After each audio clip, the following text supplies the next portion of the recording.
this is Rumor, and thank you if you're joining me today for another installment of Crystal Convos.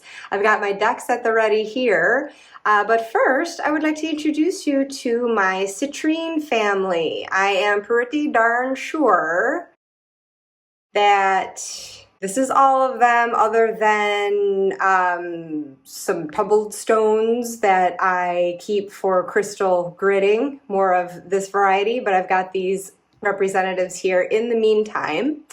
So if this shows up okay, these are definitely among the largest crystals that I own.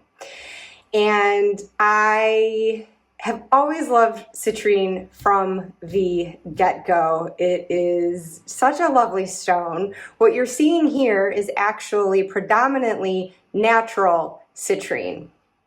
Now, I make that distinction. First of all, can I just give the disclaimer? If you're hearing any sort of like humming or buzzing in the background, my apologies. It is a heat wave here in the UK where I don't have air conditioning, so I've got my fan running. But in any case, where was I? Oh yes, discussing the difference between natural citrine and what is often referred to as heat-treated citrine. Now, heat-treated citrine, I could show you in one of my books here. In my first Crystal Convo video about smoky quartz, I shared the different crystal books and resources that I have. So you can refer to that for a lengthier list. But right now, just first looking at the crystal code here, which I picked in particular because it has entries for both heat-treated citrine and natural citrine. Now, natural citrine is formed by the Earth's own heat. Amethyst turns into this color by virtue of the Earth's radiation, and to recreate that, amethyst can be cooked basically at very, very high temperatures to create an artificial sort of citrine. And I mean artificial in terms of it's still an actual crystal, it's not fake, it just may have different properties accordingly because it has been created by artificial versus natural means. And if you can see just from the images here, natural citrine has more of a pale color, as you can see here. It's more honey colored to me than yellow, and usually the heat-treated citrine produces a brighter yellow, often orange, almost like a burnt orange at times. And anyway, I don't have much of that to show you here. Other than, let's see, I've got some crystal jewelry here, just a couple of samples of the citrine jewelry that I have. Pop quiz. Which one to you of this stone or this one is the natural citrine and which is the heat treated? And time's up. If you guessed that this one on the left here is the natural citrine and this one on the right is the heat-treated amethyst, you would be correct. This one also has an extra little artificial manipulation here. It is an aura citrine. If you can see that sort of rainbow iridescence that it has. Whereas this one is, again, that paler, less vivid, honey color. Similarly, of these two tumbled stones, this one's quite pale. Keep this with a bunch of different tumbled stones, and sometimes I second guess whether it is just a piece of quartz because this one is very, very, very pale. But this is the natural citrine versus this one where you can see this more yellowy, orangey color here. The rest of this, natural.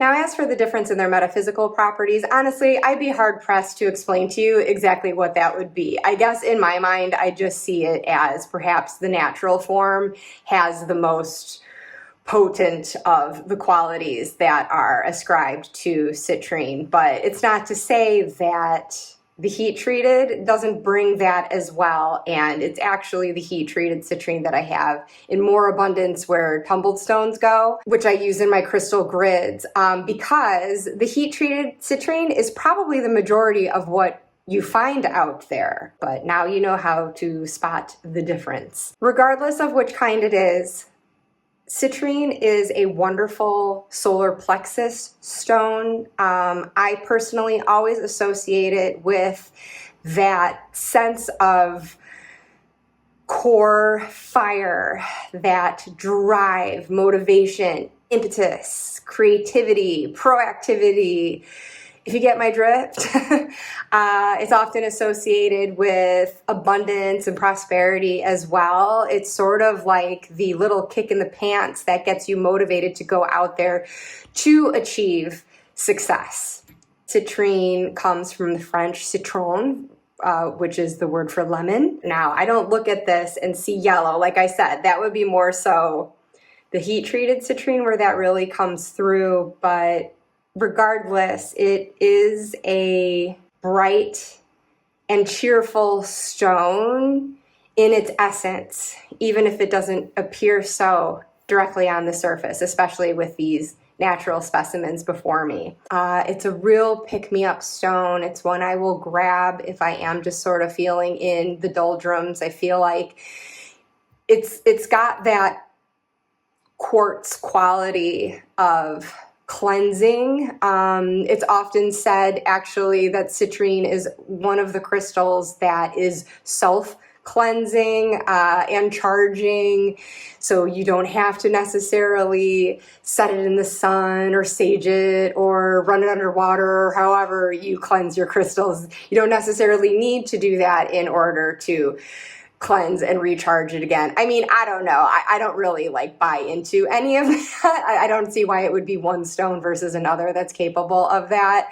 Being that they are of the quartz family, you know, they can hold the vibrations and energies that they do. And so I see no reason why they wouldn't need some clearing if exposed to lower energies than any other crystal would, but that's just my personal opinion. So I don't usually abide by that, but I mean, there's no question that for me, the stone, when I hold it, when I interact with it, I feel that like welling, almost sense a glowing in my belly, in that solar plexus area, and you can just feel it emanating out to the rest. And so if I just need motivation, the clarity to kind of help me know how to find like a focus and get motivated towards working towards that, I just find this to be a great go-to crystal. But let's look at what the books have to say, just to add some keywords to the whole thing. So for the heat-treated citrine, this first book says confidence, creativity, manifestation, abundance, empowerment. Similarly, with the natural citrine, confidence, new beginnings, abundance, manifestation, optimism. Citrine is an optimistic and energizing crystal believed to give you zest for life. It can hoover up negative energy, detoxifying your aura and physical body and waking you up to fresh opportunities. Oh, and here they actually say, it said that citrine never needs cleansing because it doesn't collect or hold negative energy, but a freshen up is always appreciated. Yeah, I personally would agree with that. Just for kicks, I also grabbed the Crystal Healer by Philip. Is it Permute?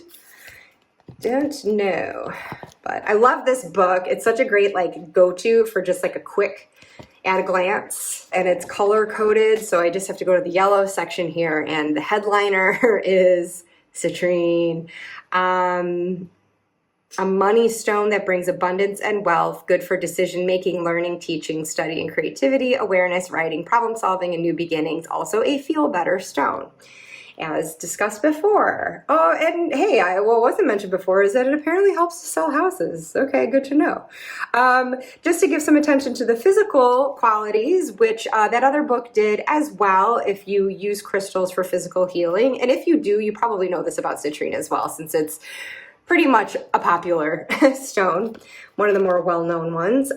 It's good for the digestive system and all related disorders. Oh, good, because I just got back from a trip to Korea and Japan, man, stopped me up. I came home constipated AF, and it's been like the best pooping experience of my life, perhaps because I have all this citrine around. Did you want to know that? Probably not, but you're welcome. Now I know. If I have any further problems, carry some citrine with me.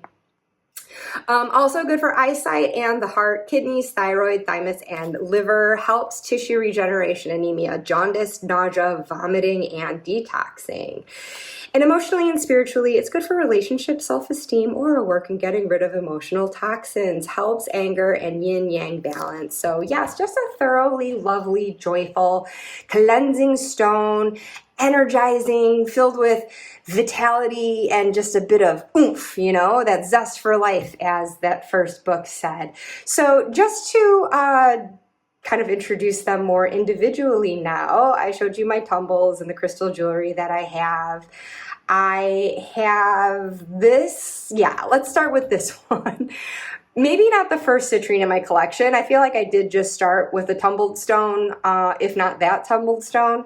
But, ooh, this was definitely an early crystal in my collection. It is the biggest one that I own to date.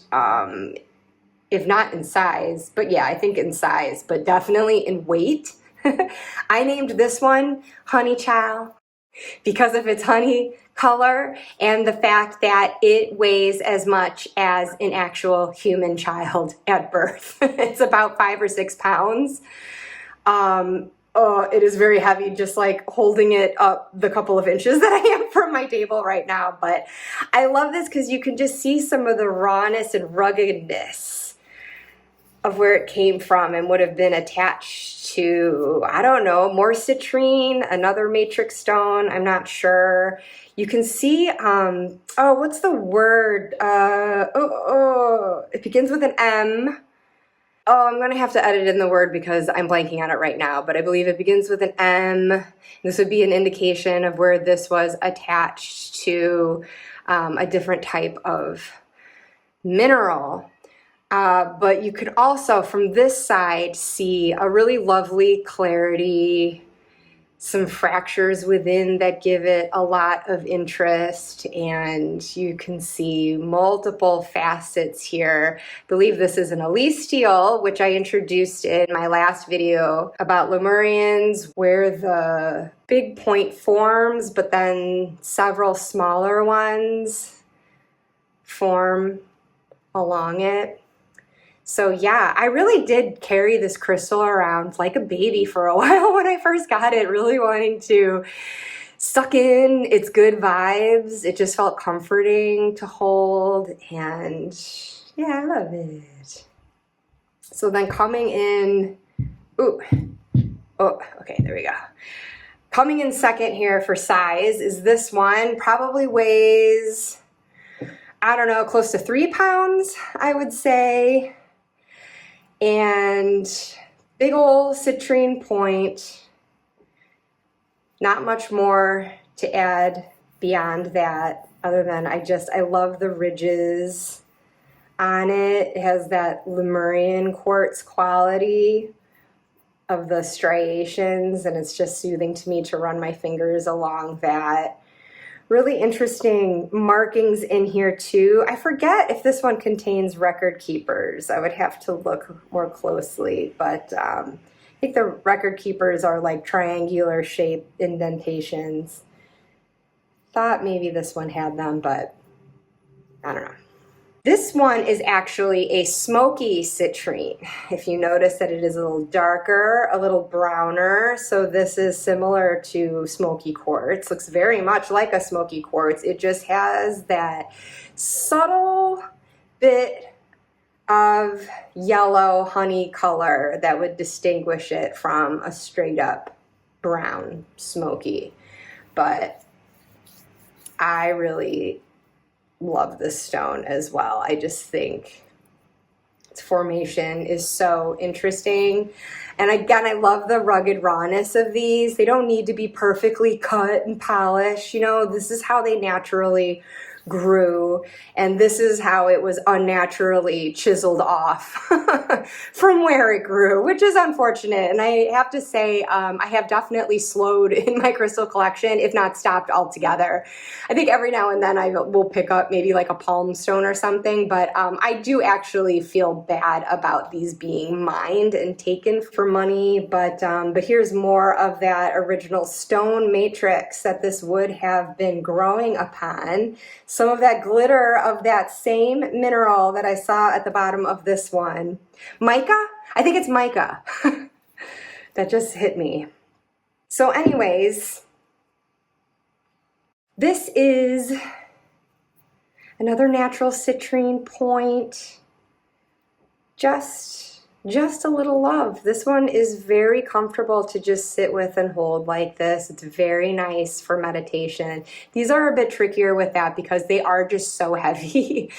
It's hard to not be conscious of holding them and sustaining the weight of them, but this kind of fits quite nicely. And even just sitting and watching TV, honestly, that's how I interact with my crystals. Probably the majority of the time, if I'm just looking for a certain energy, I just grab it and just sit with it. However, I'm putzing around. Maybe I'm reading a book and I'm holding a book with one hand and holding a crystal with another. I don't know. Whatever I feel, man. I just roll with it. Ooh, here is a citrine point.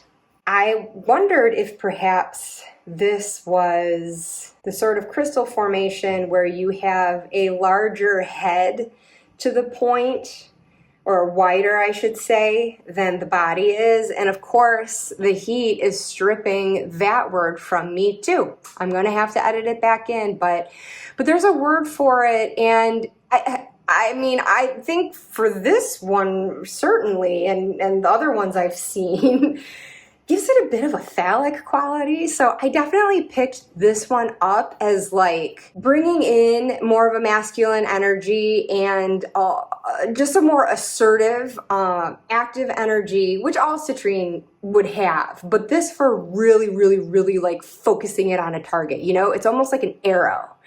And so when I am really looking for motivation and drive versus just a pick-me-up and feeling good, this is one that I like to hold. And again, it's helpful that it is a bit smaller. So I've actually like held this one in my hand as I've sat at my desk and typed, or just, you know, set it right near me.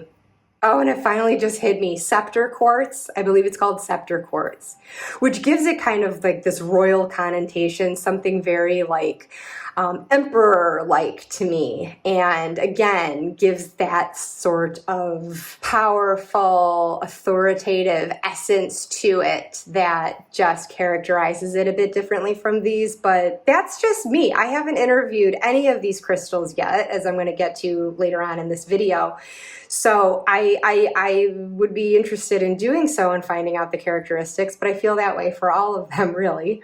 But speaking of like the ones that are smaller to hold in my hand, this is my palm stone that I keep in a pouch of crystals that's at the bottom of any bag that I'm carrying around anytime. I always have these crystals with me. I have one for each chakra, so that no matter where I am, whatever type of chakra healing I'm looking to do, any kind of meditation, I can just grab it and go.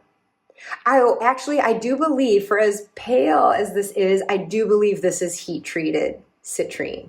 It does, if you can tell at all, have a bit more yellow in contrast to these other stones. So yeah, so I'm not like a citrine snob. I don't have it in for heat treated citrine at all. I just gravitated to the natural and felt fortunate to come across some, being that you don't find it as often, which leaves me with these three naturally colored specimens. These are Congo citrine. I sometimes hear them referred to as Kundalini citrine. They come from Africa, and I'm sure they take any number of forms, but I often see them like this, where there's one primary point with a cluster of smaller ones surrounding it. And I just think that is so pretty. And I had bought these for crystal gridding as well to amp up the energy. If I'm looking for citrine energy, the primary layout will be these tumbled stones, but then I'll add those in to turbocharge it. And speaking of gridding, I had bought this natural citrine point to be the center of crystal grids, where the characteristic of citrine suits my intention for that grid. So now that I have introduced my citrines, it is now time to choose the one that I would like to interview. And I cannot deny that I would love to get to know my little honey pie a bit better today. So this is my choice today. Not because I think bigger is better, I just haven't really bonded with this crystal in a long time. Okay, so that took a bit of rearranging. I am just going to have Honey Child off to the side here during this reading. Oh, tilt. But the deck I am working with, as always, is the Crystal Skull Tarot by Jessie Driscoll. The book is by Rachel Pollack. At some point, I absolutely do intend to interview a crystal skull here. I just haven't gotten around to it yet. I'm just having fun revisiting some of my favorite types of crystals first before I get into crystal carvings. But as I've mentioned before, I've got this deck divided up between court cards and the majors and the minors, because the first question of this little interview spread is, who are you? What is the essence of this crystal? If it had to be characterized as if with human traits, who is it? And the court card can represent that best. And then I want to know how this crystal can best help me and what its advice is for me now. So before I get started, I will just do in my head my little preliminary prayer asking for guidance and protection, etc., as I conduct this reading.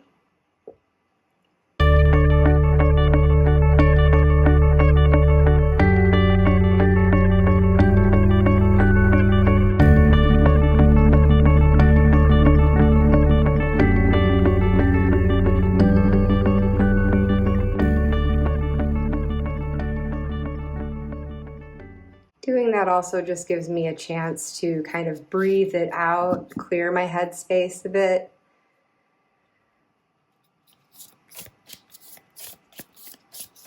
So who is this crystal?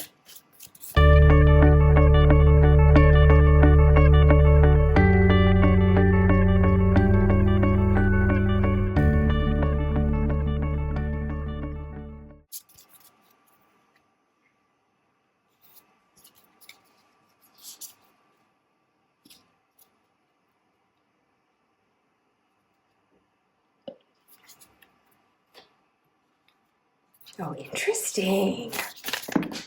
Wow. King of Pentacles. I've been infantilizing this stone, clearly. It's no child.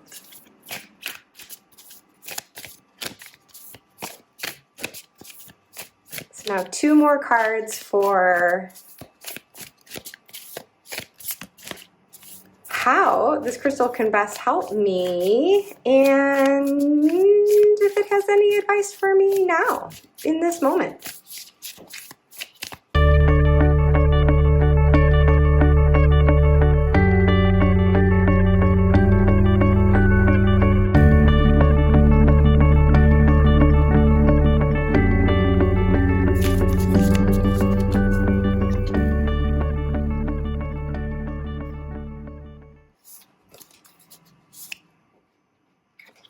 Yeah, just face up.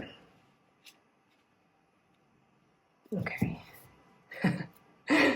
I was second guessing. I was placing them face down automatically, but then I'm like, I should do it face up so that if I'm doing any fast forwarding with the shuffling, I don't pull a little switcheroo where you can't tell where I switch the card out and just edit it to make it look like I got something different. Why would I do that? I don't know.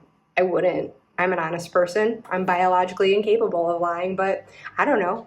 You might be suspicious of me for some reason.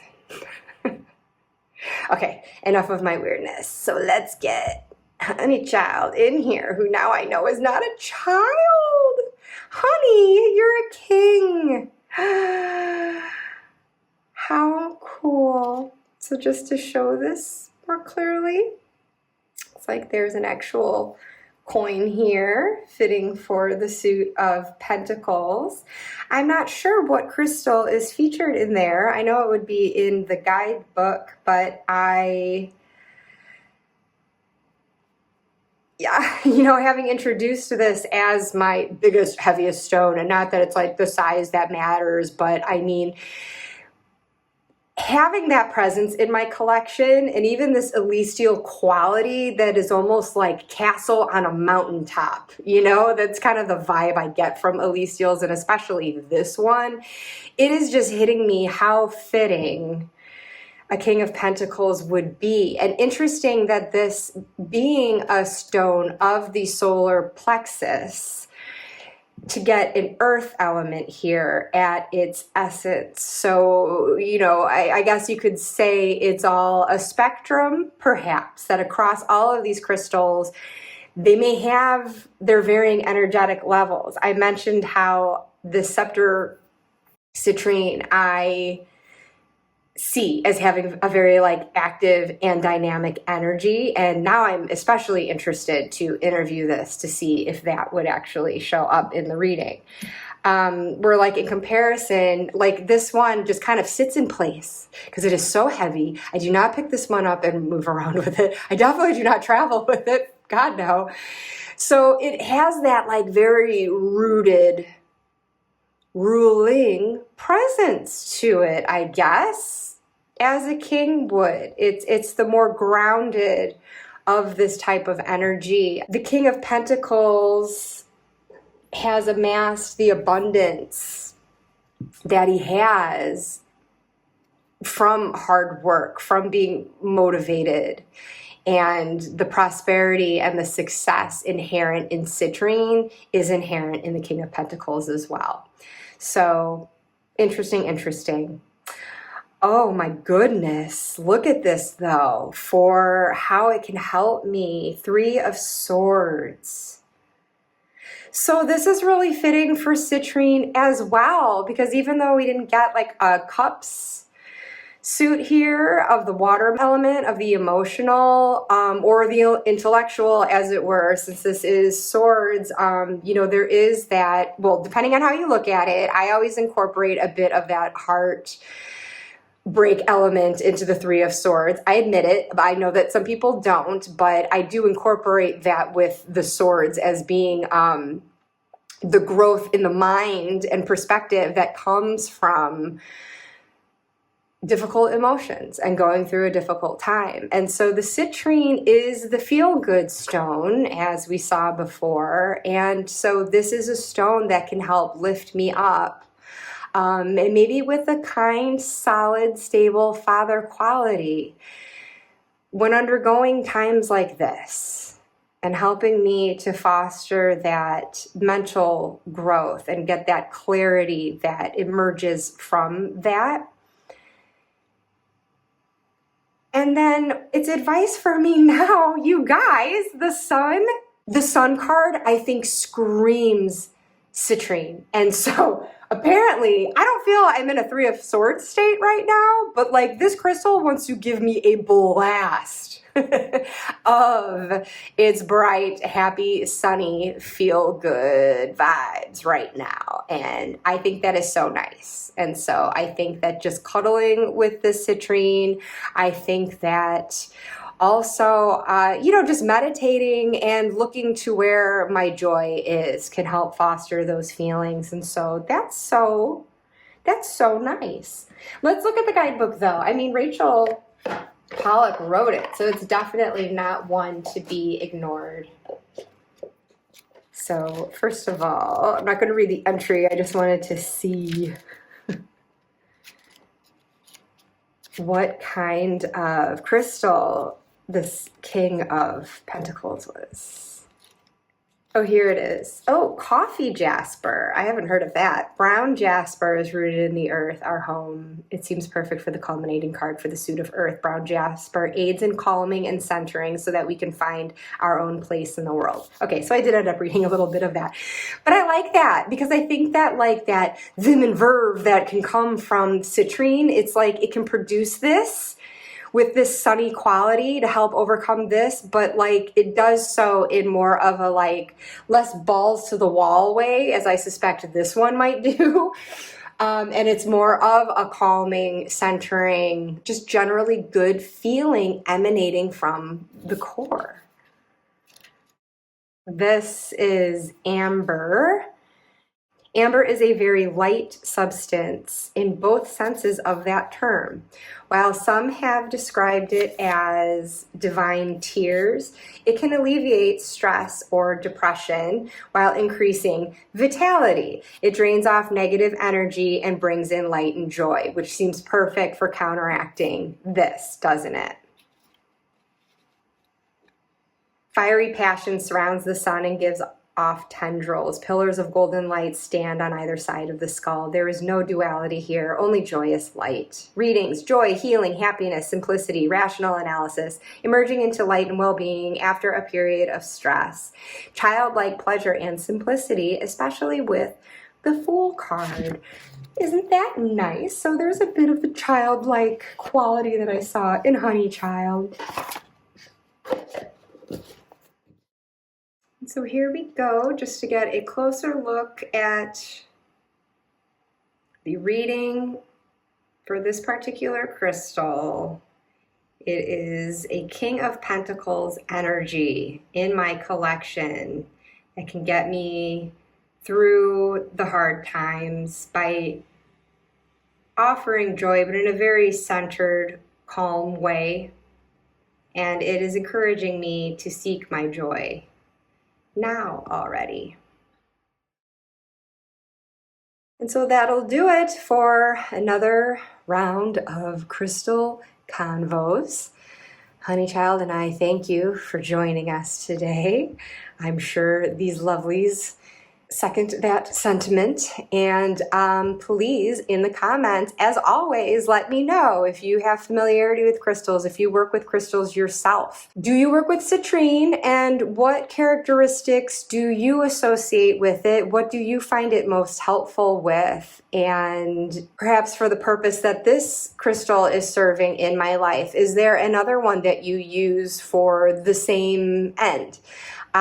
Anything and everything you'd like to tell me about crystals, please educate me too if there's anything I would have said that you would disagree with. But that's citrine as I know it anyway, and I look forward to whatever crystal lovely I will choose next time. And actually, that's another thing that you can let me know in the comments. If you have a crystal of choice that you would like me to interview next, please let me know. If I have it in my collection, I will certainly endeavor to do so. If I don't, I'm sorry, and maybe I can find the next closest thing.